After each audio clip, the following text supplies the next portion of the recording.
If you're in Seattle, and you need to buy or sell a home, we'll be right there for you. Because we're the realtors that you can trust. So go to ronanddonsitdown.com.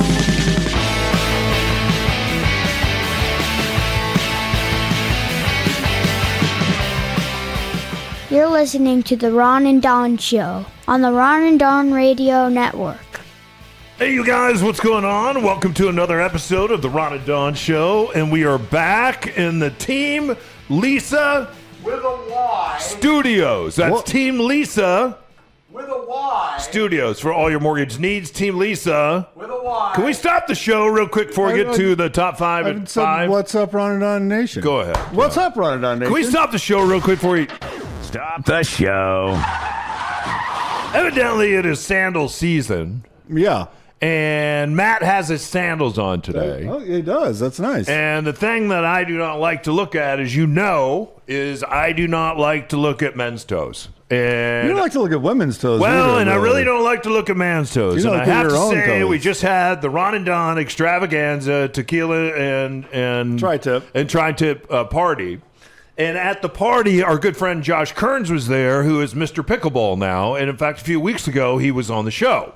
So he shows up, and he's wearing, did you see the sandals he was wearing? No, I don't look at other men's Did you feet. see his toes? I don't look at other men's feet. Every single toenail was pitch black. And I said to myself, I was thinking about going to play pickleball with him, and I know that recently I played pickleball you with went out Josh. and you played pickleball with him. I played with Josh's wife. And I looked at Josh's toes, and I said, if that's what happens to your toes... I don't think that's a pickleball issue. Now, hang on, Matt. Why did you just cover your feet? Because I was about to give you a compliment. I usually don't compliment other people's feet. Matt has very nice feet. They're not as nice as Ron's feet. You have pretty nice feet. Ron's feet are very elegant, but I have to say you have non-pickleball feet. Like if you and I don't know what it is. Like when I see men's feet and their toes are all junked up and it looks like they've been hit with a hammer. Let me hit you with this. What? Steven Tyler's feet. Oh, they're cross-toe. From Eric. And they're all Smith. painted. Yeah. They're cross-toed painted. That's a bad-looking foot. I can't even. I couldn't I don't even think go, the black toenails is from pickleball. That's got to be dropping something on his foot. all five toenails. Sure, or maybe he painted it. No. This was like damaged. Yeah, it looked like someone took a ball peen hammer. That's not a and went pickleball bam, thing. bam, bam, bam, and exploded every That's toenail. like you got run over by a Matt, car how do you pipe. keep your feet so nice? And I don't know why you just covered them up. You must think they're attractive because you have them out for everyone to see today, and you certainly aren't wearing a sock with that. So what was the decision you made where you said, "Hey, I'm going to show off my man toes today"?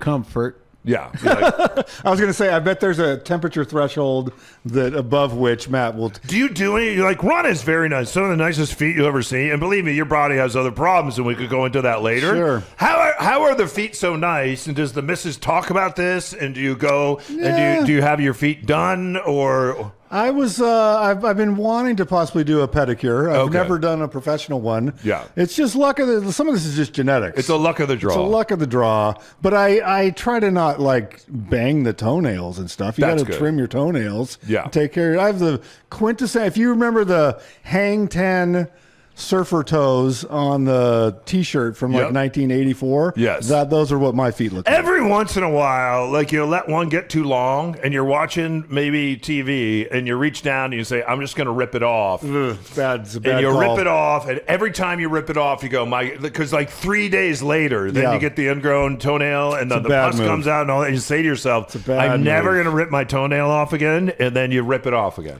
Any other like fetishes you want to get into before we start the Let's get into top top five? five. Ron and Don's top 5 at 5. 3, 2, All right, I see you have your Croatia shirt on, and you just told me you were out. Were you rooting for? You're really into the I've had World Cup. It sounds a like. strategy that I'm using for this year's World Cup. What's a strategy? You know our buddy Brian, course. who we met through Rachel Bell. Yeah, He's Brian with the van. Brian with a Y. With a Y. Brian is a very big football fan. Oh, yes, Follows the Premier League and the Champions Cup and like all the stuff. Yeah. And so we were talking a pre-World Cup, and he said, let me throw this strategy out at you.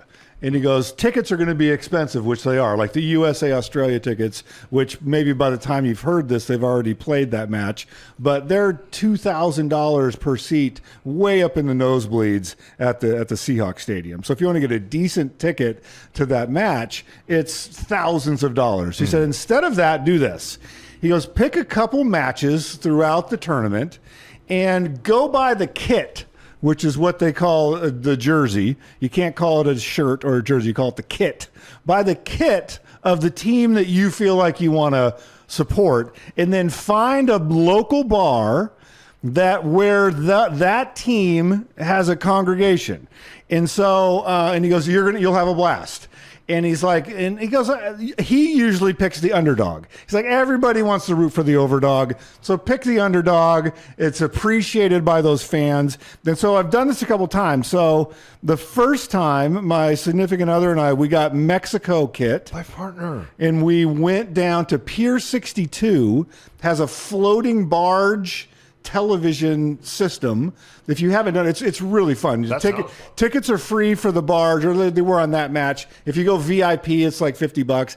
I don't know if the VIP is worth it, but do what you will. So there's like empanadas and smash burgers and different beverages and all sorts of stuff here, and giant screens. So everybody's in their Mexico kit or your South Africa kit. So we went down there and watched that match, and it's a blast. If you haven't partied with 5,000 to 10,000 Mexican fans, they're a blast. I will shout out to... Is the Mexican fan different than the New Mexican fan? Oh, my God, yeah. Because you and I grew up in New Mexico. Team Mexico fans are different. Off the chain. Sombreros. Okay. They got trumpets. Like, it's really fun. Are the women attractive? Attractive women. Okay. Everybody's super friendly. And are the men attractive? Shout out to the people on Instagram condemning me for not supporting the United States of America. Oh, wow. In demanding that I leave the country because I happened to wear some Mexico kit during the Mexico game. You're kidding. Somehow some of my feeds have been getting into the magosphere, and they just, it's the weirdest triggers of all. It's like, what do they say to you? It's like, go back to Mexico if you don't like the U.S. Like all of the calling me names and getting on my case. Well, go back to New Mexico. Sure. Would be... You so did grow up in leave the country because we did grow up in Albuquerque, which most people do think New Mexico is not in the country, which always cracks me up. So I had a blast with all the Mexican. What did you love about it? Was it the margarita? Well, because was I had the celebration. Because I had the kit on. Yeah, the kit on. I think they're thinking this guy could be from Mexico. Maybe he plays soccer. I don't know. Like maybe he's Mexican, and so when Mexico, you're adopted, so nobody knows. When Mexico scores, you're high fiving everybody. Yeah, like you're dancing to the anthems. Like they got all sorts of reggaeton songs that come on when they score. Yeah. Like it was fun. Guy across the street on his condos waving a flag on the roof. Like it was a whole party. What do you is the missus? Is she speaking Spanish? And then to the other Mexican fans? And then what are you doing? I'm like nodding along like I understand Spanish. You're nodding and along. I had empanadas, so I look legit. Are you doing a lot of Como Usted Muy Bien too? No, I'm just like Viva Mexico and like you do the whole thing. So we beat South Africa. Because I was part of the Mexico team adopted. Go back to New Mexico. Exactly. Yeah. So get then out of this country. I looked at the schedule. I did buy my USA kit, so I have that for the people who want to deport me already. Okay. But I saw that today, as we're recording, was Croatia, England. You do have your Croatia shirt on. So I was like, ain't nobody want to root for England. Like rooting for England is like rooting for Darth Vader. Oh, you're kidding. Like you can't root for England. Why not? Who's going to root for England? I would root for England. Why would you over Croatia? Matt, wouldn't you Matt with the beautiful feet, wouldn't you root for England? Aren't the English like huge on soccer though, right? Like they are. So it's like rooting for the Death Star. Okay. So I don't want to root. So I'm rooting for Croatia. Rooting for Croatia. So I get my Croatia kit, and I go to Kangaroo and Kiwi today. Oh, that gets very busy. And so it's part of the Commonwealth. That's in Ballard. It's in Ballard. Did you have a meat pie? Oh my God, I had the loaded meat pie. Yeah. Whew, I'm going to need a nap later. Yeah. But so most of the fans there are in their England kit. Yeah. And so the game, and I had to leave early, so this won't be a spoiler alert because it's coming out later. At halftime, it's tied 2-2. Croatia and England are locked up 2-2. It's not a spoiler alert. We're recording this on Thursday. Right. This is out next Monday. And so I was like one of the only guys screaming at my top of my lungs when Croatia scored. You were it. And then I came to the studio. Were you by yourself or was the missus? No, our friend Michael joined me. Mike came, okay. And so he was there. And is he in a kit too? No, he didn't get any kit. You're the only one in a kit. No, but I like the kit, and so it's a cool jersey though, right? Well, I don't think you're in a kit. This is the kit. No, this is what I read. In fact, this is not the official World Cup jersey. There was a British guy working for Fox who got kicked off the broadcast because he called someone a wanker. He should get kicked off. He called James Corden. James Corden, who's doing some late night stuff for He's Fox. doing late night football. He called him a British wanker. Yep. For wearing a full British kit. You do not have. You have a shirt on, but you do not have the matching shorts and the matching socks. I don't have a and full the matching kit. shoes, which would be a kit. Whoa! Time out! Now look, time out! I got a kit on today. Time out! Hold on! You're watching this at home. Hold on! I got the Lincoln Hold shirt. on! I got the Lincoln hat. I got the Lincoln shorts. Time out! I got a kit. Time out! This is, hey Matt, off the mic with the beautiful toes today. And I know you're feeling sick and you're a little down. Is this or is this not a full kit? They cannot see you unless you step into one of the. There we go. All right. Yeah. Full kit. Time out! Full kit. Can I just need to? Is Ron in a kit? Not in a full kit. I'm saying I bought some kit. Some kit. That's not what you said. Don has a whistle around his Time neck. out. Time out. What do you got? I'm I getting ready to go. I need to coach. correct you. I'm going to coach some high school football here. During the World Cup, it's boots, not shoes. Is that right? So you can't just say they got the shoes on. If you say the shoes, you're getting kicked out of the Kangaroo and Kiwi. Do you have boots? Do you have the boots on? I don't have the correct boots. Okay. But I have some kit. And so the Croatia lost today 4-2. Yeah. Because I was taking notes. Going back to Mexico. Mexico, was that a kit or a full kit? It was the official some kit. It was the official kit up top. I don't think there's an official some kit. I got the official World Cup jersey. Like when I go biking and I put a kit on, it means everything matches. The shorts I just match had the regular. I'm not wearing the shorts. So it's a half kit. It's a half kit. It's a half kit. Right. Okay. But you can't say shoes. You got to say boots. Okay.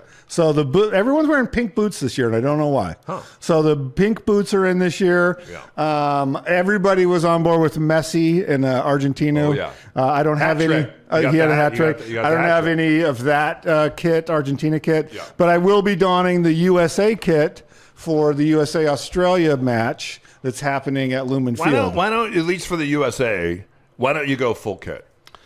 Because with the boots. I don't have that kind of money to spend. Ron and Don's top 5 at 5. Number 2. I recommend it though, especially like games like the Egypt-Iran game. Yeah. Get some Iran kit and go to the Iran bar. Yeah. You'll have a blast. Yeah. It is a blast. I'll tell you. Okay. So very welcoming. So I got a question to ask you. It seems like they said they're cleaning up downtown. So story 2, we'll talk about cleaning up downtown. Where did all the homeless people go? Did they put them back in the jungle? Did you notice that? I think they lit the building on fire next to where we're recording right now. That did happen. There was a big fire. Big fire here in Ballard. That building burned to the ground. I've seen a little bit of infiltration into Ballard, into areas that previously did not have any homeless people. That's what I've seen. Yeah, I saw everything that you saw downtown. I think it's like a tube of toothpaste we always talk about. I think it's been dumped in Ballard. I think in the industrial area of Ballard, I think it was all. I think it all got. I dumped don't know over. why that is. Why we've given up on Ballard, because it is such a cool neighborhood. Yeah, and like the way it gets treated by the municipality, I think is. It's weird. Like outside our building here. You know what it is? Let me just interject this real quick. So there is the Ballard Food Bank that's very close to where we're recording right now, if you're watching on the YouTubes or Spotify. And I guess I'm with me in a full kit and you in a partial kit. I guess I'm pro food bank. Like, people shouldn't starve to death. But what it does is But what it does, though, is it gives a congregation point for people that begin to become dependent on a service, but the service is food only. And so the other 23 and a half hours a day, they're like, well, I don't want to get too far away from the food bank, so I want to stay near the food bank. I don't know. A lot of people and on you have heroin- a property that's right by a soup kitchen. A lot of people on heroin, though, don't like food. So I don't... This food bank is interesting because I was volunteering at another food bank that's here in Ballard, and it's not called the Ballard Food Bank. And we shut down just because of all the violence around there. So this particular one that's in Ballard, geez, it's because I've always tried to volunteer, and I don't talk about it very much, but I've always tried to volunteer my time at food banks. And the food banks that I've worked at, it's usually that working people come to those food banks.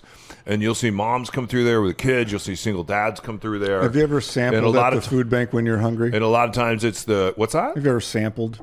At the food bank? Yeah, you're hungry and you haven't eaten all day. I never have, no. But no. you're like tempted to like sample something? I'm not, but I tell you what, it is pretty heartbreaking when you're, like at my son's school at Co Elementary, you would pack, so people didn't get embarrassed. We would take backpacks, and we had names of families, and everybody would think, oh, you're on Queen Anne, who needs food? We would pack over 100 backpacks full of food, and then the kids would go home with a backpack to the family, and we would do that. We would do that every Thursday. So that was the food bank that I volunteered at, and so it wasn't. People weren't going, and I hear what you're saying. This one people seems to weren't be a magnet. People weren't going there to get a drug hookup or to take a shiznit on the neighborhood. But the Ballard Food Bank, it seems to be that, and it's across from the Office Max, was finally shut down. The weird thing is, the Office Max index failed. There's a huge Starbucks that just opened up, and nobody goes to that Starbucks. I go over there by the McDonald's to buy one time a week to buy breakfast for our team. The Lincoln Links, and and I go through there's never anyone at that. It's the biggest Starbucks I've ever seen, and there's no one in that Starbucks. So I wonder if that Starbucks is gonna make it. But it's in that part of Ballard where everything is shut down, and all of a sudden right across from the food bank. The Starbucks has risen from the ash. I'm choosing to not focus on any of that during this World Cup because there's so many positive human interest stories. What about the prostitutes that disappeared on Highway 99? I didn't know they disappeared. Last time I was up there, they were going strong. They shut down 5 streets up there. I had to make a U-turn, and I knew that they thought that I was coming in for a soft landing, but I just had missed my turn into Lowe's. That's what they all say. And so I made the turn, and like you would have thought, you know, I was an ice cream truck. There was like all of them swarmed my car. Like, the cops did? No, the prostitutes. Usually there's I just got to go to Lowe's. You didn't see what happened with the mayor and the pushback? No. And finally the city council came out. There's a city council member that was crying and said, I'm sorry I failed you. There's gunfights going on up there because it's turned into a territory of pimps, and they're all up there shooting at each other over the prostitution that's happening up around. It's north of 85th. Yeah, right? it's probably 105th. It's between 85th and 130th. My son and I, we have to go up Highway 99 to go to Ingram Field, so we get off at 130th. And it's amazing what you see when you're going up and down Highway 99. It is crazy. It's all gone. Really? Like it's gone. But the question is, if you can make that disappear, and then you can really clean up the downtown area, because the downtown area right now looks beautiful, Ron. Looks great. So why can't it be like this all the time? You're asking the wrong guy because I'm with you on that. And like I've just decided, my head is in the sand on the negative stories around the World Cup because there's so many positive stories. Yeah. And you look at Freddie from Germany that's getting the royal treatment from like New Orleans Saints and the Pelicans and NASA. Oh, what's that story? Oh my God. There's this German guy named Freddie. Yeah. And so he comes to the United States. He wants to see Germany play in the World Cup. And so he starts tweeting out just for his mates back in Germany. Hey, I just arrived in America. And so he's going to different. He went to Auburn and saw a match and was amazed that they let an eagle fly around during pregame. So his feed gets picked up and starts getting amplified across the web. And he's a huge sensation right now. So he went to New Orleans. The governor welcomed him. The Saints and the Pelicans were ready for him. They give him tours and all kinds of jerseys and stuff that say Freddie on the back. He has now gone to Houston, where he got upgraded to he saw a Houston Astros game right behind the Astros. Yep. Texas governor welcomes him. He gets barbecue delivered. They went to the Houston match and got upgraded to great seats. Him and Freddie's just amazed at everything. They went to Buc-ee's for breakfast one day and the Waffle House, and he can't get over all this stuff. And so a Las Vegas billionaire invited to fly them out and stay in the best suite in town. J.J. Watt bought him the best suite in all of Houston to stay. Is he dying or something? No, he's just Freddie. Oh. So Freddie's driving around America following the German soccer team. He's not dying of cancer? No, and everybody loves Freddie. He's the most grateful, down-to-earth guy, and there's pictures everywhere. Current Affairs is going to dig up something on So you got Freddie going. You got the city of Lawrence, Kansas. Yeah, what do they do? Absolutely embraced Albania. Oh, yeah. So each team, as they've come in, has had to choose a facility to train at. Yeah. So the country of Albania chose Lawrence, Kansas for some reason, and the people of Lawrence embraced them. That's great. The KU band learned their national anthem, so the day they landed and came out to the practice pitch, the whole college band was there playing their national anthem for them.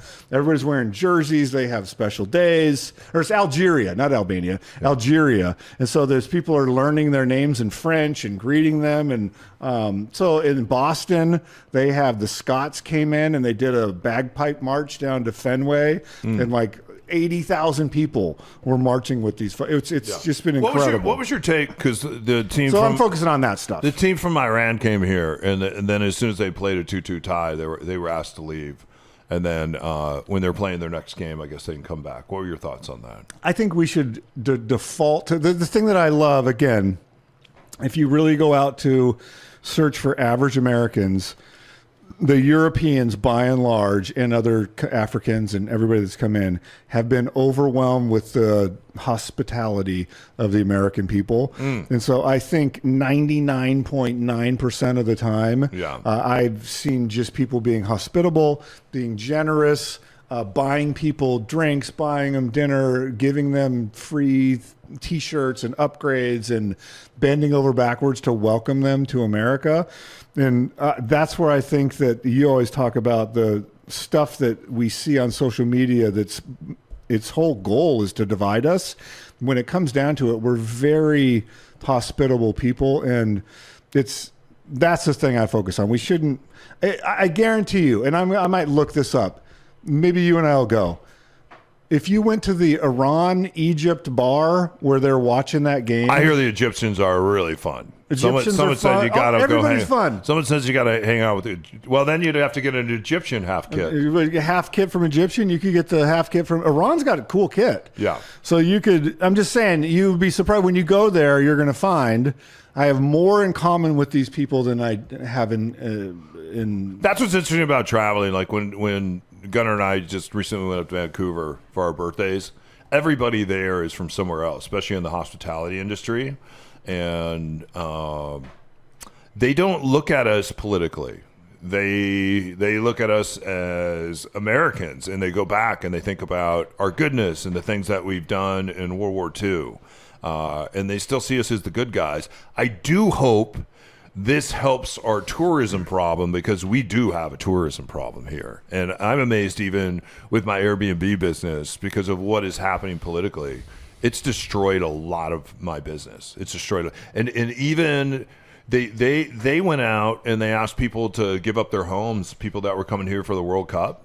I have 2 homes right now. That one home you would normally this time of year maybe get $1,500 a night. It's online. My house in Magnolia for $299, and it's open. Wow, I'll rent it. Yeah, you should rent it. So, Ron and Don's top 5 bet 5. Number 3. All right, let's talk about flying here. Did you read the story about the guy that thought the plane was crashing, so he's writing a note? What would you do if your plane was crashing? Would you make a phone call? Would you write a note? I have to say, 9/11 every year, there's something that I do that really continues to connect me with humanity. And I go back and I listen to the recordings of people that were in the towers that made courageous phone calls. And those phone calls were recorded, and I listened to those. And then I go back and I listen to the courageous phone calls of people that were in airplanes, and especially the one that crashed in the Pennsylvania field, and what Todd Beamer did with that coffee cart and the rest of the patriots that were on that plane. And a lot of times we forget about them crashing that plane in the Pennsylvania field, because otherwise that would have probably also crashed into the Pentagon, the Capitol, or some say the White House. When you go back and you listen to those phone calls, especially those people that know that they're going to die, and they're saying goodbye to their children, they're saying goodbye to their spouse, they're saying goodbye to people that they love and care about, and they did it with such courage. When you listen to it, I don't think I would have that kind of courage. I hope I would, but it kind of reminded me when I was reading this story about this aircraft that I think dropped 26,000 feet, and this gentleman thought they were all going to die, and so he's writing a note. Have you ever been on an airplane where you thought you were going to die? Well, the thing is, here's this, and I appreciate what you just said there, because I remember those recordings at the 9/11 Museum in New York, especially. It's I don't think I've ever cried harder in a public place than I did that day. So you and I had a friend, and may he rest in peace, Marco, who was an engineer at Boeing. And this, when I get on a plane, I honestly think about this virtually every flight. He told me, he goes, "You have no idea how strong this plane is." He's like, when we stress test these jets, even the... Well, you should explain what he did. And so he was a Boeing engineer, and he worked in a bunch of different departments over the years. He passed away very recently, and condolences still out to his family, because it was very unexpected. And so he worked on everything from like making sure that individual parts were up to spec, to the crash team investigators, to engineering, to walking the line. Everything. He was there for decades. He's up in Everett mostly, yeah. Yeah, and so he's like, when we stress test these planes, up to and including the 777, all the planes you can think of, 747 line, the 707, all of them. He goes, those test pilots will barrel roll a jet. And I was like, get out of here. And he's like, I'm telling you, they barrel roll the jet. Sometimes they'll do a 360 loop in those jets. And he's like, the wing flex, like we destroy a plane every so often. I don't know how long apart it is, where we have to flex the wings until the wing fails. And he goes, it's shocking how far you can flex those wings. And he goes, inside it feels crazy. He goes, and so we had a very long talk about this with anxiety about turbulence and dropping. And I had a thing where we were sort of weightless for a while because a plane dropped and I freaked out. And he's like, the only time you would ever need to be afraid, Ron, he's like, if the tail goes out, he goes, then you're going to die. He said, you'll just get blended, like that plane's going to start whipping back and forth and it will destroy you. He's like, as long as the tail is in shape, he goes, don't worry about it. He goes, it's not, these things are way stronger than you think. They're way more capable than you think. And, he's like, you're fine. So, but I do think about, once I get on that plane, I'm like, okay, I've had a good run. This is what I tell myself. You've had a good run. Do you really? Oh yeah. Oh wow. It's like so I think two things. I've had a good run. This has been a great life. And and I think about what Marco just said. And then I think, and he also told me, if you get through the first 90 seconds, most of the time you're okay. So that first 90 seconds, I close my eyes and I just breathe and sort of center myself. And once I'm past 2 minutes, I open them up and I'm like, I think we're pretty good. Yeah. We all got a drawer that we wouldn't want our parents to go through. Do you go through that drawer before you get on a plane? No. You don't. You get like super hyper prepared before Don goes on out of town. Everything. Like your life insurance is paid up. Like you have extra dog food in the pantry. Like all your clothes are folded. Like you go way overboard. The house is immaculate. The car's immaculate. All my just anything that I have, it's all immaculate. Clothes are all washed and like everything. Yeah. Because we go into and I bring this up all the time. We go into too many houses where you see people have passed and they didn't prepare for it, and I just sometimes some of the stuff that people leave behind. I don't want to. I just want to be. That's my bank account. Here's a couple dollars I had left for my son, my friends, charities, things I cared about. I just don't want to be a burden to people. So it's important to me. And I don't think I'd have the need to. And I don't want my mother to find the sex toys. Dramatic last phone calls and all that. Maybe if there was time, but like. Once you're on that plane, man, that's whatever's going to happen. Don't you watch the flight attendants? That's what I do. When they panic, then I panic. And I was in one situation where we were landing, and you remember when you land in Albuquerque, you're at 6,000 feet, and you're landing between mountain ranges. And we went down into Albuquerque International Airport, and then what do you call that when the wings go back and forth? So the wings went back and forth. Or something like that? The wings went back and forth, and we barely touched down, and then we went back up, and we had to come around. I wish you could get the... And that scared the shiznit out of me. I wish you could get the stats on your pilot, because sometimes if a guy comes down the hall, it's like, is this your one of your first 5 landings? Especially when they really throw the brakes on. You were coming in hot. Yeah, coming in hot. All right, let's get Ron and Don's Top 5 Back 5. Number 4. What's going on in Barcelona? It's 144 years old, and some people love it and some people hate it. And I thought you would know a lot more about this. I don't know how many people hate the Sagrada Familia. It's. Did you read the article about it? The greatest building.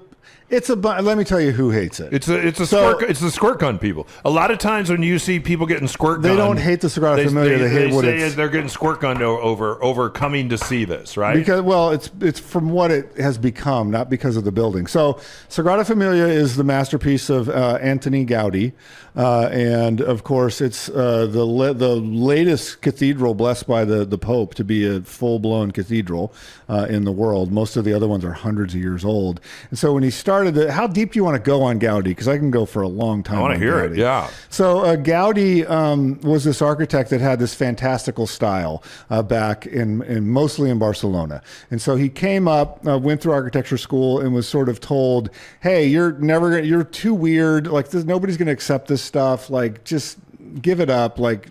Don't do it. And so because his ideas were so outlandish compared to the buildings of the day.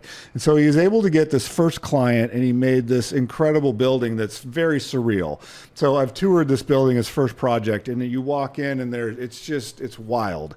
It's hard to describe a visual thing. And so you walk in there and you're like, wow, this is different than any building I've ever been in. Is it a building you worship in? No, it was a house. It was a house. It's a building you live in. And so Okay. then some other people saw this house, and it was in the sort of the trendy part of Barcelona at the time. So some other people commissioned him to do buildings. He did some apartments. He did a big complex called Güell Park. And so he was the up-and-coming starchitect of Barcelona back in the day.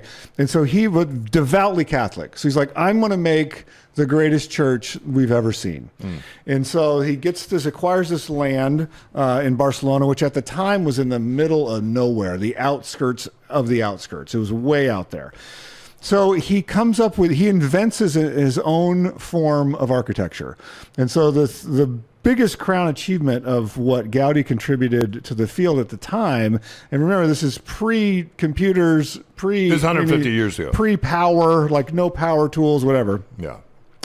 Is he comes up with this time where he would walk through the forest, and he's looking at these trees, and he's like, you know what's interesting is the tree branches that are the strongest come off at these angles. Nothing is at 90-degree angles. He's like, why do we build with 90-degree angles? So he's out in nature, he's observing nature, and he's like, I'm going to build, because I think intuitively, he didn't have any math or computer models to back this up. He's like, I think this is the strongest form. He's like, we've had this Roman arch forever, and we have this flying buttress that you'll see in France and some of the churches that we visited when we were in England and in France. So you had this Gothic architecture with the tall spires and then the flying buttress and the naves and all that stuff, and you got as high as those could go. And he says, I don't think that's the strongest.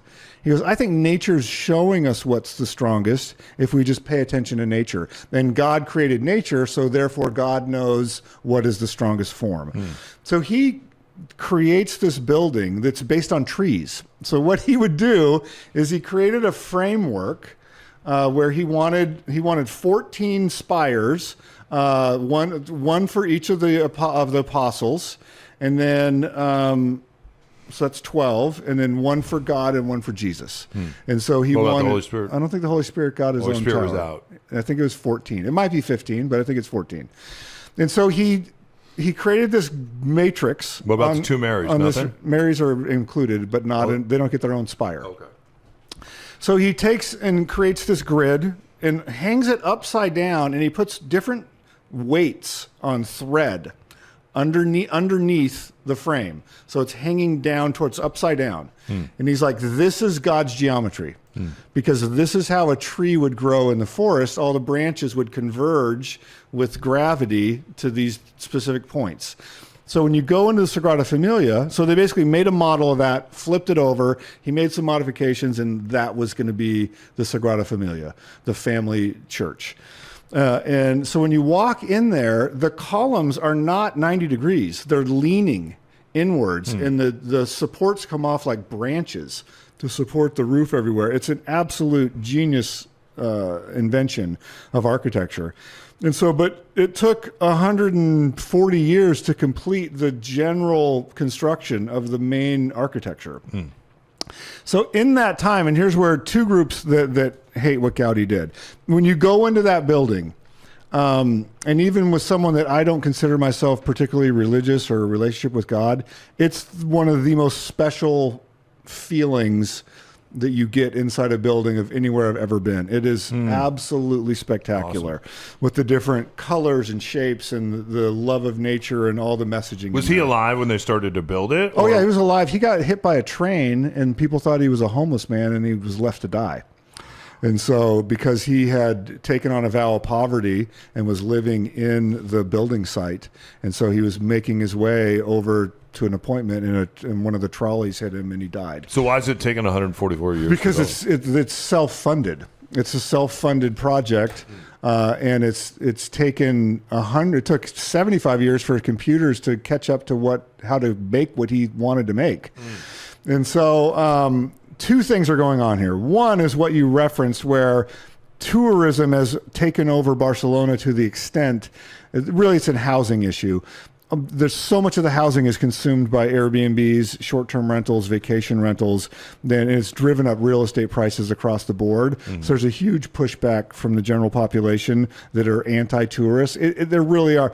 It's not all tourists. I think it's the bad tourist. It's the tourist that brings a 100-kilo roller bag. It rolls it down the And cobblestone. they roll it through downtown Barcelona. And there's a herd of like 7 Americans that are all double extra grande size, rolling their bags, stopping and just being oblivious to everything, to the culture.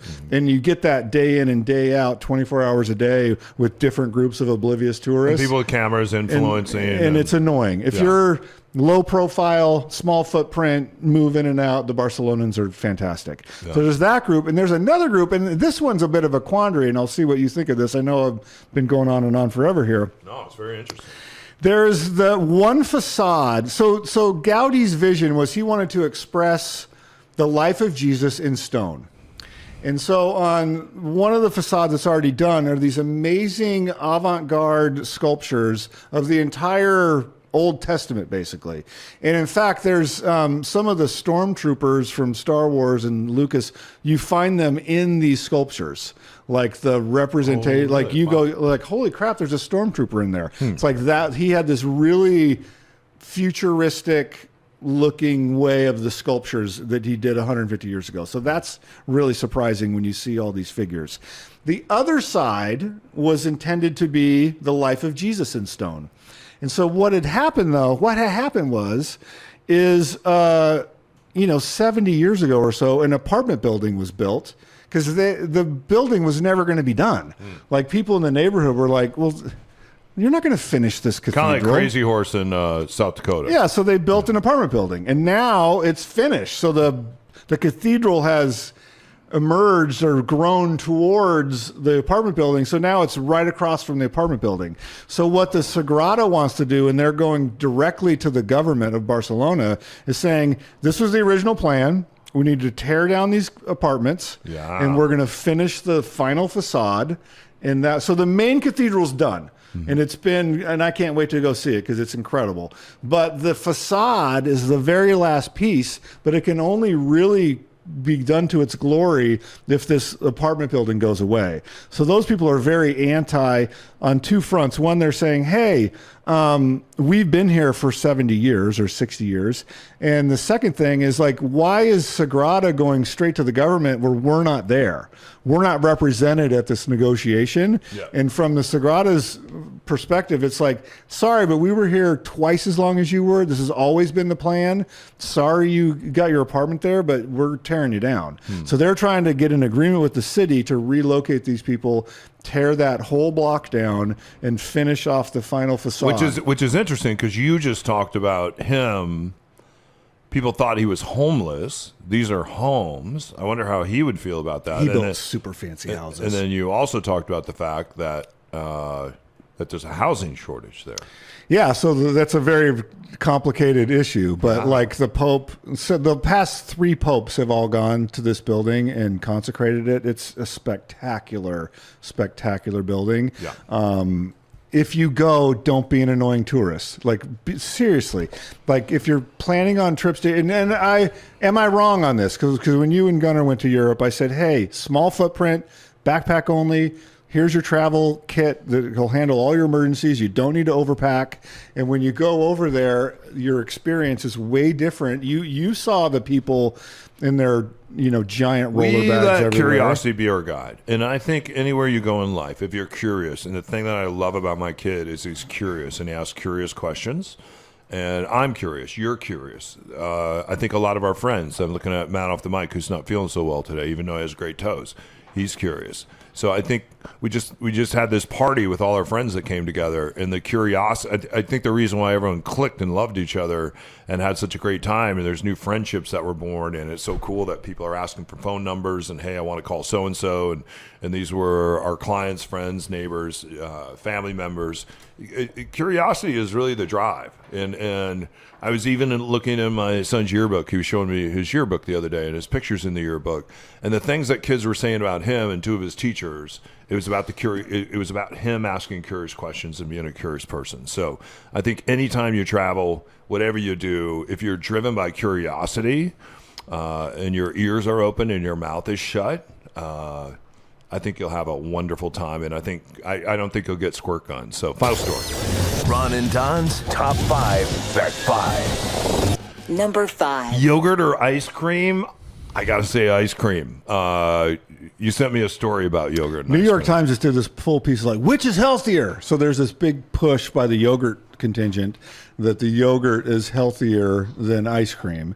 And so the New York Times nutrition department, food department is like, we're going to get to the bottom of this and figure this out. Here's the interesting takeaway. And tell me if this rings true to you. If you just took the exact same amount of probiotic yogurt ice cream. Are we talking about Greek yogurt or are we talking about frozen yogurt? So we're talking about if you and I were up on Queen Anne and we're like, let's go get a Molly's or let's go get a Menchie's. I don't know if Menchie's has any of the probiotic qualities. So they're talking about a probiotic frozen yogurt. Yeah, they do. And you took the same amount of ice cream. Mm-hmm. Which one is healthier? In that instance, they say, well, the frozen yogurt has fewer calories. And if it truly is probiotic and not just an advertising gimmick, that's a little bit better. Yeah. But they said, here's the difference. One is most people don't eat this every single day. 2, the yogurt companies, Big Yogurt, get you to pile on all the toppings. Oh. And you DIY your toppings. Yeah. So it's like on average. I'm not allowed to stop the show. Big Yogurt. Yeah, go ahead. Well, You said toppings. Yes. You're not allowed to say toppings. Why not? Because you're not allowed to say fixings. It's the same. It should be the same rule. Fixins. Is it? So the Big Yogurt has you.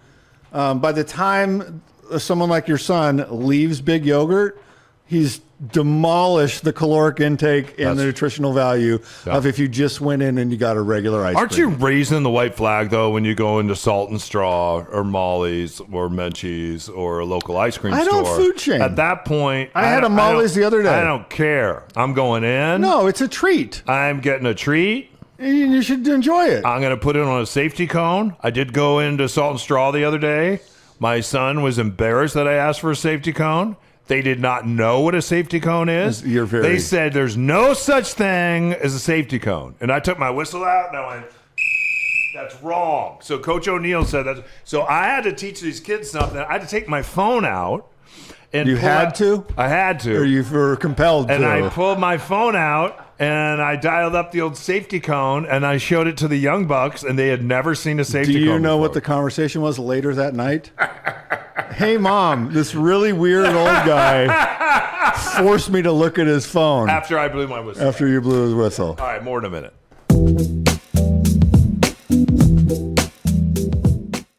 Hey, it's Ron and Don here with our brand new sponsor. It's a mortgage broker, teamlisa.com, teamlisa.com. That's Lysa, teamlisa.com. Lisa, we just did a deal for Dave and Mandy. They needed to buy a new house because they're downsizing. The kids are out before they sold their house they're currently in. How does that work? There's lots of different ways to do that. I think most people think of a traditional bridge loan, but there's actually a new program called Departing Residence, which can actually be cheaper and quite a bit faster than a bridge loan. So I know with Dave and Mandy, we did all of this in, it seems like it was under a month. Absolutely. We can do it in 14 days. And is it more or less expensive than the traditional bridge loan? Much less expensive. Okay, so if you're in that situation where you're like, hey, the kids are gone, we need to downsize. Or, hey, we're having a new kid and we need to upsize, but I don't want to sell this place before we buy, go to teamlisa.com right now. Start the conversation with Lisa and her team. They are the Ron and Don official mortgage brokers right now. So it's teamlisa.com. That's Lysa, teamlisa.com. If you find yourself dreaming about a new home, go from just a dream to the dream team. Schedule your time at ronanddonsitdown.com. All right, you guys, welcome back to the Ron and Don Show. You and I both like a professor. His name is Scott Calloway. You see him a lot online right now, and he's really become a voice. Good podcast. Good podcast. He's really become the voice of men, the voice of boys. And he talks about some interesting things. One, and my son and I are reading one of his books right now. He said, it's called How to Be a Man. Yeah, and these are things that he's trying to teach his boy. And he said it's really interesting because, like with his kids, they all travel in groups now. They don't really go out on dates. And I think we can be very frank here. Boys a lot of times are masturbating to porn that they see online versus meeting a girl and fooling around in high school, or just boys, men in general, accidentally having a baby or any of that. Kids today aren't drinking. They will kind of vape on their own, but they're not going out with the boys and having a beer and I'll see you at the thing and meeting a girl in a bar. And in fact, it is the last day this is the last day that my son's a sophomore. And so we were having breakfast this morning before he's off to school. And there's a girl that he kind of liked, and so I gave him a pickup line. And I said, you know, a great pickup line is just to shake a girl's hand and say, hi, my name is Gunnar O'Neill. What's your name? And then just be quiet. He goes, that's a good one. I go, don't fill in the space. And it was something that Scott Calloway shared. Just go up and be sincere. You don't have to. So he really encourages boys to go out with boys, have a beer, make some bad decisions.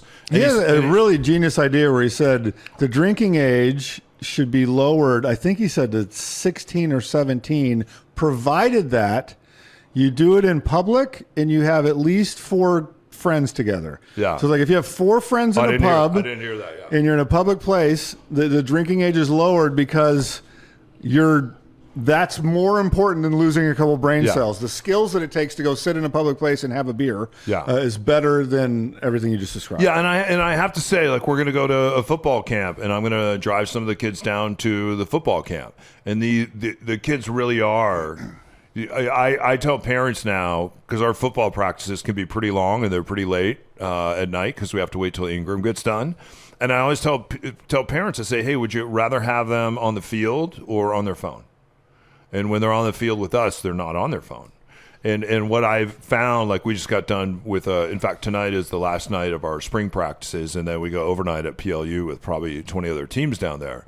It's been interesting as kids have been off their phone, Ron, through the course of the camp, how they're beginning to open up and talk to each other and have these connections with one another that are really lovely. When they get back on the bus, though, the first thing that they do is they bust into their bags and all of them immediately get on their phone. That's the first thing I would do, too. Yeah. So anyway, Scott Galloway, and I thought this was interesting. He said when it came to the UFC thing that our current president was doing with the claw that they built for $60 million and the UFC fighting and all that, he didn't say whether he loved it or not, but he said, you know what? It's brilliant because the thing that the current president does do is it appeals to masculinity. A certain type of masculinity. So what was your take on that? Because again, I don't feel like he was saying that he loved it, but I do feel like he was saying that it was well, brilliant. No, he went. If you go further into that podcast, was not in favor of this event. We're talking about the Ultimate Fighting at the White House. On the White House lawn, is that the optic is Scott Galloway's theory of Trump getting to the White House this second time. He believes, and there's some evidence to support his point of view, he believes it was the manosphere and the comedian-sphere and the toxic masculinity crowd that red-pilled a bunch of young men, and basically that rode that momentum into the White House. And was it a reaction maybe to the Me Too movement as well? Yeah, and so his critique goes farther to saying that there is according to that worldview, a feminization and a demasculinization of politics and of education and of civil just being alive in America.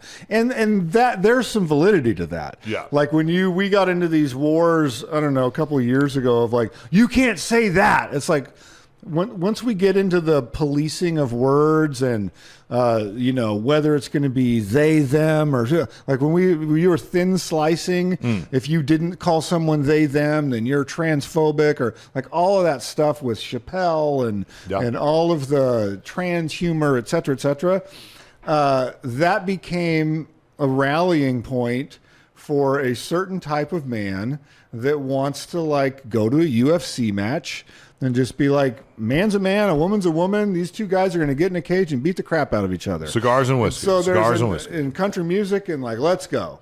So what Scott Galloway is saying is for the optics of Trump and his movement and his appeal, having that cage match was on brand. And it's a brilliant political move because he's reinforcing these tropes of the trad wife and the trad dude, and that men, it's okay to come out and fight each other and draw blood and say vile things about Michelle Obama, and like that's all fun and games and like let's go. And so because the left does not have an answer to that. So I listen to a lot of Scott Galloway, and so I think he's correct in that. The left has been paralyzed by this. It's not even political correctness. It's a self-policing about the thoughts that you have. And that's where I think that it's gone too far, and it is losing the appeal of the voter. So when you look at James Tallarico, who's doing well in Texas right now, and you and I lived in Texas, and a lot of this thought was born in Texas, and it's alive and well in Texas. How do you think he'll do in Texas, and how do you think he'll do generally in politics? He's 36 years old. His single mom raised him. Tallarico has a stepdad that used to mow the family lawn and then would go through the neighborhood and mow everybody else's lawn and never talk about it. So he really believes in a life of service. He's a Presbyterian minister. And you already see our current president in the administration saying he's not masculine enough. He's very feminine, And when he looks at Which is funny coming from J.D. Vance. Yeah. And when he looks at Jesus, it's very they, them, and all that. It seems like they're very afraid of him. And his pivot always is, hey, if you believe in Jesus and his message, and that's the man that you're following, he said two things. One of those is to not judge others, and the other thing is to love your neighbor as yourself. So he continues, Tallarico does, to focus on that. He's one of the only politicians in Texas that I've ever just sent money to. I sent him $50 the other day because he's going up against James Paxton, who I think is I don't think that he should be in government when you look at his life and the things that he's done and been involved in, the crimes, in my opinion, that he's been involved in, the things that have happened with his wife. He's going through a horrific divorce right now. But can someone like Tallarico, do you think? Like, what is the answer on the left? Is it a Gavin Newsom? Is it a Tallarico? What do you think? I think it's the power. When I've seen some video, I try not to go too deep into these rabbit holes because it's mentally taxing for me. I think the biggest thing you can do, is acknowledge stuff when the other side has a fair point. Acknowledge it without sacrificing your own morals. Mm. So when someone, let's take whatever the issue is, immigration's broken. I agree. You're right. It is broken. And now they're like, whoa, because they were expecting you to like have a fight. And when you agree with them and can sort of pivot and go, I agree that it's broken. What do you think would be a reasonable way to get into America? Now you start getting into actual ideas instead of bumper sticker slogans. And you can do that. Trans rights has gone too far. You know what? You're probably right on that. And then that shocks them into like, wait a minute, I just agreed with this person I'm supposed to be mortal enemies with. And now, I'm not saying that I'm anti-trans. I'm saying that like, yeah, there's probably some cases where it went too far. And like the hysteria over the bathroom stuff or the they, them thing or all of that. Yeah, that probably went too far. How should we address this? So have you ever met a trans person? Do you know a trans person? What do you think should happen to that? Well, what about athletics? Okay, let's talk about athletics. You might be right. Like maybe it isn't okay for a trans man to compete in female athletics. I don't know. So when you're open-minded with that and you disarm them and get people to start talking about actual policy or actual things, and I've done this multiple times and it's really fascinating. Most of the time it blows up, but sometimes you can get down the path far enough where you go, I remember having a deep conversation about healthcare one time. I was like, all right, we need to make a policy for everyone. And the person I was talking to, I said, what if your daughter's best friend got leukemia and her parents didn't have health insurance? What should happen to her? Like, well, she should get medicine. Exactly. I couldn't agree more. And who should pay for that medicine? Well, I guess the system. I totally agree. I don't want your best friend's daughter to die. Yeah. Okay, so let's take it to the parents. What happens if the parent gets cancer? Should they die? Well, and so you're going down this personal responsibility trail with an actual example. And sooner or later, they come to the terms of like, okay, do I really believe in personal responsibility at all cost? Or is there an exception if it was my best friend? You sound like James Tallarico, because when he's in the House of Texas, that's how he talks to the Republicans and the other Democrats. I think it's really interesting, and we'll put a bow around this. The thing that I loved at our party where we got everybody together for tri-tip and tequila is I would say 50% of the people there that I know like tri-tip. Yeah, 50% of the people there that I know voted for Trump, and I would say the other 50% probably voted the other way if they voted, and everybody just had a great time. And at the end of that, we all got together. That's why I wanted us to all sing "Let It Be," because sometimes there is such division that is created by people on TV and influencers online, because that division gets clicks, it creates power, it creates money, it creates opportunity, and sometimes when you just kind of walk away from it and you get together and you let those things be, or you have one-on-one conversations like you were just talking about, Ron, that people used to have at the corner drugstore or at the gas station, or when you're out mailing your mail, or when you're actually mowing your own lawn instead of sending people back to Mexico that are now mowing your lawn. Going to any fast food. Gunnar and I, for the last 2 nights, have been eating fast food because we've gotten out of football real late. And so the other night we went into Wendy's. There aren't high school kids in there working. No, it's like 45-year-old family members. And they're all Mexican or Spanish, or a lot of them don't speak English. You can go to a Japanese izakaya and it's Hispanic people making the food. Yeah. Italian restaurant. It's all Hispanic. And then in my neighborhood, people bailing out of the cars that are cleaning cars are all Hispanic. People that are doing lawns are typically Hispanic or Brazilian. Like we're sending away our workforce, which is just and they're working in the neighborhoods of people that are working to deport them, and it's like, who's going to do these jobs? And then you have all these kids that are graduating from college, and it's like, I can't find a job. And the truth of the matter is they've never worked. They've never worked because their parents have wanted to give them a better life, and they've never had a job, right? They've never had a job. So I'm amazed at all the people that are calling my son right now to come do yard work. As soon as they found out he would power wash or do yard work, or a lot of our clients he's working for 4 of them right now because he's the only kid around. And like he'll ask his friends, and none of them have any interest in coming and doing that. It blows. But you go to college, you get your 4-year degree, and you're looking around, and you're like, "Where's my job?" It's like, well, go start a power washing business. So, more on the other side of this.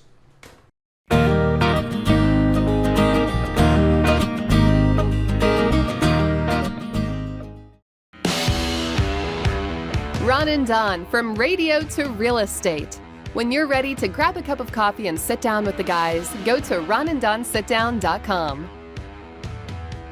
All right, you guys, welcome back to the Ron and Don Show. As I've shared before, my son actually, I wouldn't be coaching high school football if my son didn't invite me. So he invited me and he said, "Hey, Dad, I think you could come help our team." And so I've been working with Coach Packard. And by the way, our superintendent made an announcement last Wednesday about the field and where they're going to build it, which is very, very exciting. So we want to thank Ben Schuldiner, who is the superintendent of Seattle Public Schools. He went to Lincoln High School and he made the announcement in front of all the kids. What's the announcement? That their field is going to be built. Excellent. Yeah. Congratulations. Yeah, so we're very pumped about that. Are you defensive coordinator? I am coaching fullbacks. Coaching fullbacks. I thought you're the linebacker. And then I'm also coaching linebackers. Yeah. Wow. You got to coach on both sides. Shift. You got to coach on both sides of the ball. Congratulations. Let me ask you this, and then I'm going to read something about Father's Day real quick. First and foremost, anything you want to say to all the fathers or your father out there? Thank you. It's not we talked about Scott Galloway earlier in the show.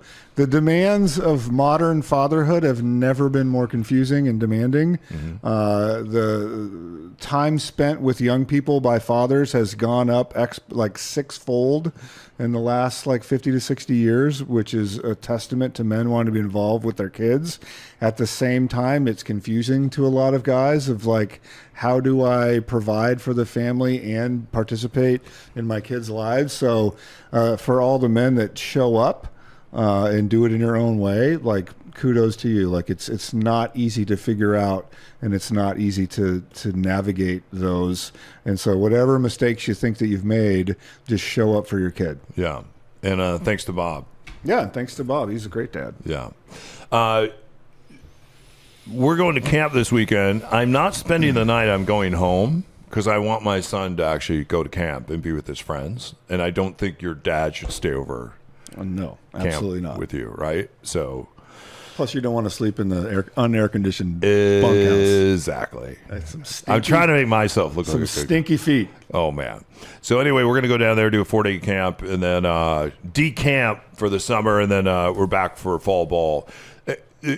One of the reasons I wanted to coach and go help is last year between the JV and the varsity teams, you're taking on coaches. Like when we went to play Mercer Island, up in the press, I walked up they asked me to go up and work in the press box, and it was just me and Coach Nate. And then there was only one other coach for JV that was down on the field. So it was just 3 of us. And I wasn't an official coach. So you got to jump through all these hoops, and you got to get your CPR stuff in, and then you have to do FBI background check and all that, especially when you're giving kids rides and all that. So we went up in the press box for the JV game. Mercer Island had 15 people that were just working up in the press box for the JV game. And this is, of course, where Pete Carroll's grandson is quarterback. He's a really good quarterback. And they probably had another 15 people that were down on the sideline. When we go play O'Day or play Eastside Catholic, they have like 30 or 40 people that are very involved. Very, yeah. And Lincoln's only been reinstated for a couple of years. Yeah. So. And so last year during one of the varsity games, there was only 3 coaches there during the varsity game as well. And I could see why the coaches kept quitting, because it was just... It's really hard to, when you don't have a field and you have to have over 100 bus runs, it's a lot to deal with. Kids are quitting all the time because they're getting home late, and it's just, and parents are calling. It's a real pain in the heart. So I decided this year, I said, I'm going to go out and help recruit coaches. So there's about 12 of us this year. It's a really cool coaching staff. But none of the men that are coaching have kids that are on the team. I'm the only one that's on the team. So I was thinking about these men that coach, and you and I were coached by some of the best coaches that I think, and some of the same coaches like Coach Hall or Coach Jim Johns, who just retired. When you played football, why did you play football? What did football kind of mean to you when you played? Because I was competitive and I liked it and I was good at it. Yeah, and it was important to my father, honestly. Yeah, who was our referee? It's a good ref. Yeah, Bob was a great ref. Anyway, this is what I wrote about Father's Day and all the coaches out there. I took pictures, no pictures of me, but just pictures of all our different coaches. And I had T-shirts that were made this year, and on the back of the T-shirts it says that we are linked for life. And if you've ever played high school or even college sports, you're always linked to the coaches and the teams that you played on. You really are. And as you grow older, like I shared with you last week, I have a friend that was on my football team that was part of our sacred huddle that recently passed away, my friend Kent. Anyway, it says, to all the coaches that act as fathers as we head into Father's Day. Every day I walk onto the field wearing 2 hats to coach football, my son's football team. I'm a coach and a father. I'm the only coach at Lincoln football who gets to watch his own son line up in the same program he helps lead, and that perspective reminds me why this work matters so much. Football's always been about more than wins and losses for me. It's been about family and mentorship and giving back, everything that was once given to me. And while I have the privilege of investing in my own child, the rest of these coaches show up every day for kids who aren't even their own. They give their time, their energy, their knowledge, and often their own money. They spend evenings, weekends, vacations helping raise young men that they didn't even bring into the world. So why do they do it? I think they do it because football gave them so much. For many of us, including me, football was much more than a game. I didn't have a present father growing up, and when my dad left our home, coaches stepped into that void. They taught me discipline, accountability, and what it meant to be a man, a student, a teammate, and a citizen. They believed in me when I struggled to believe in myself. And when it came time for college, coaches wrote recommendation letters. They helped me earn scholarships and open doors that changed my life. Some of those recommendation letters sit in my nightstand today. Football teaches lessons that last long after the final whistle: how to handle adversity, sacrifice for a team, how to support others, and persevere through challenges. And yes, football is also just plain fun. 22 players battling across 100 yards of grass, trying to move a piece of pigskin up and down the field. The strategy, the competition that Ron just talked about, the teamwork, the emotion, there's nothing quite like it. And there's also a certain smell to it that once you've smelled it, you can never get rid of it. Maybe there's something a little selfish in coaching too. We get to relive part of our childhood and stay connected to a game that helped shape who we are. This year, I'm especially grateful for our head coach, Clay Packard. Despite Lincoln not having a home field for the past 7 years, he's remained committed to our kids and community.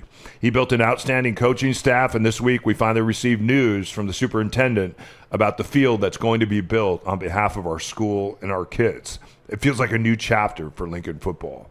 As we head to football camp this weekend, I'm grateful for every coach who chooses to stand in the gap for kids. These men rarely seek recognition, yet they show up day after day, changing lives in ways that we may never fully see. It really does take a village, and these kids are all our kids. To Coach Packard, our staff, the countless mentors who invest in the next generation, thank you. The time you give, the standards you set, and the belief you pour into young people, it leaves a mark that lasts far beyond football. I know that because someone once did that for me. We say Links for Life on my team, and it's more than a slogan. We're connected by this program, the community, and the people who chose to show up for one another. Before I close, I want to thank the men who continue to coach all around the country and all around the world, that mentor other people's kids, often without much recognition, whether on a football field, a baseball diamond, a wrestling mat, or in any youth program. Your presence matters. Every practice, every ride home, every lesson, every word of encouragement helps shape the next generation. When we show up for kids who depend on us, we teach them one of life's most important lessons, how to show up for themselves by first learning to show up for others. I salute all my coaching brothers as we are all now linked for life. Signed, Coach O'Neill. Hey, you guys, thanks for listening to this episode of the Ron and Don Show. We sure do appreciate it. Don't forget, if you need Lisa, that's Lisa with a Y, teamlisa.com for all your mortgage needs. And if you want to sit down with us, we're doing a lot of sit downs right now. In fact, we're sitting down, I think, with one of our 90-year-old listeners on Friday. 89. So excited to sit down with her. Can't wait to do it 10 o'clock on Friday before I head off to football camp. And Ron, how can people sit down with us? Yeah, go to ronanddonsitdown.com and fill out that form, or you can just email me directly if that's easier, ron@ronanddon.com. Want to thank Matt for helping produce today's show. Of course, my son, the 7-year-old version of him, that is our station voice. Want to thank everybody at Team Lisa for doing a great job for all our clients. And we certainly want to thank you for listening to this podcast now with over 2 million downloads, you guys. That's really amazing. Don't forget, you can follow us on social media. I'm Don O'Neill. He's Ron Upshaw. Pretty active on Instagram, very active on Facebook. And also, don't forget, you can watch the show now on Spotify and YouTube. Everything's on video as well. So show comes out every Monday, and coming up right after this show, we have a show that's real estate only. What's coming up on the real estate only show? Yeah, do real estate agents even need to exist anymore? Is AI going to kill the agent? All right, sounds good. I'm going to have to tune into that one. Yeah. Since I am an agent. You should. Yeah, I'll be tuning in for that, you guys. All right. In the meantime, keep your head up and your shoulders back, and don't forget that you listen to the Ron and Don Show only on the Ron and Don Radio Network. Well, that's it. Show's over. We'll see you next time on the Ron and Don Radio Network.